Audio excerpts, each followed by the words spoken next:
Today we'll be covering removal of the 6000 series Dura-Pump for replacement or service from a FastBatch MultiJet system. It is always important to wear any required PPE when working with equipment that has been exposed to chemicals. The tools needed to complete the job include a 5/16, 3/8, and 7/16 socket, a 7/16 wrench, a number 1 Phillips screwdriver, side cutters or dikes, zip ties, and a new pump if required.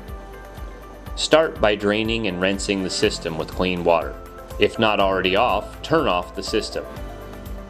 Disconnect the battery leads. We'll be working on pump number 3 today. Remove zip ties from the pump wiring and unplug the connector. Working from the back of the injection tower, remove the hose clamp and hose from the pump inlet. Remove the 4 Phillips screws holding the pump to the rear cover plate. Moving to the side of the system, remove the hose clamp and hose from the pump outlet. Working around to the front, remove the 4 1/4-20 bolts and 2 nuts associated with that pump panel. Tilt the pump out of the injection tower, motor end first. Remove the front panel once it's free from the frame. With the pump on a suitable work surface, do a quick evaluation of external pump condition. If the pump is to be repaired or serviced with a cartridge kit, follow these steps. First, mark both the upper and bottom housing for easier mating of the 2 parts. Second, remove the 6 screws that hold the pump together using a Torque 220 bit. Set the pump to the side and grab a flathead if necessary to remove the cartridge. Once removed, take out the old bottom housing gasket. Inspect the cartridge and bypass gasket, then replace the old bottom housing gasket with the new one. It's important that the flat piece of the cartridge faces the outlet of the discharge port. We recommend you lubricate your cartridge so it'll be easier to slide on. Grab your motor and make sure that the dimples and wobble plate match your screw holes so that way they align with the pistons.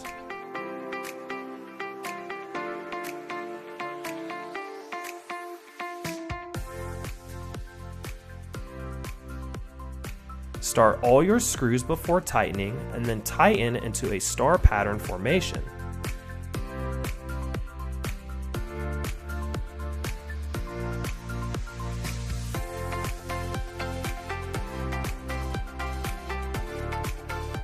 Lastly, you can take a wrench to make sure they're snug. If the pump is to be replaced, determine if inlet and outlet fittings will be reused or if new fittings will be installed into the replacement pump. Use pipe thread sealant when installing the fittings. Tighten until snug, being sure to match the orientation of the original 90-degree outlet hose barb. Begin reinstallation of the pump by tipping the outlet end into the back cover plate. While moving the motor end into position, reinsert the 2 motor end studs into the front cover plate. The front cover plate will need to flex, allowing it to pass behind both sides of the frame.